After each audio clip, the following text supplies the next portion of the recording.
I turn off the road into the driveway and stop the car, leaning my head back onto the headrest. This had seemed like a good idea. What the hell was I thinking?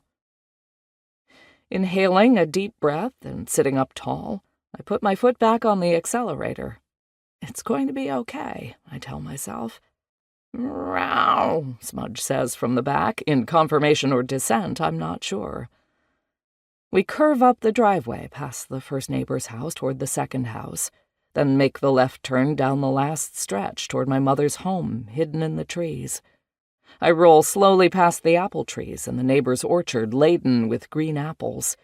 The fence around the meadow on my mother's side of the driveway is weather-worn, as is the small chalet-style barn that once housed our pinto mare, Scout. The trail behind the barn is gone now, the land clear-cut by a non-resident owner after I left home. The acres are forested again. I could rebuild the trail, create something of my own. I get a jolt of excitement, briefly replacing my queasiness. I slowly round the last curve to the sprawling mid-century modern house sitting below the level of the driveway, the narrow, lush green valley farther below visible over the flat roof. Mama, Rebecca, my daughter Emma, who moved to Seattle after 2 years in the Peace Corps following college, and her girlfriend Wynne are in the driveway, jumping up and down, blowing kisses in joyous greeting. I notice that Emma, who whacked off her beautiful curly hair in Africa, is sporting a new faux hawk.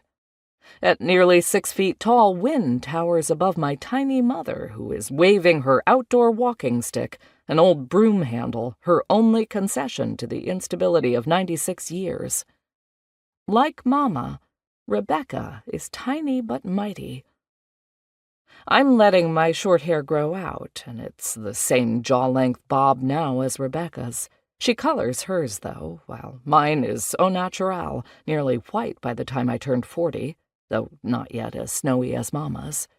It may be by the time this gig is over. They have all made a place for themselves here, and I don't know where I'll fit in. People confuse me for my sister. Even though she is half a foot shorter, we both look more like our mother than our father, and sort of like each other. Everyone in Centralia knows her.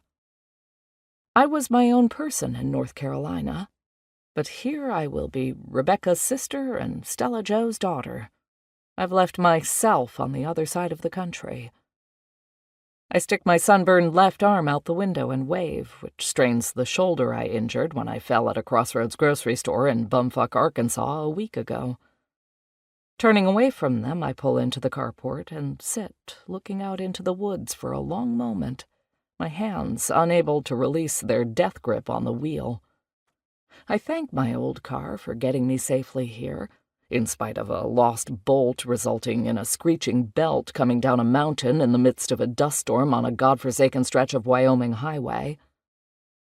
Then take a deep breath, open the car door, and step out to greet my family and this new adventure.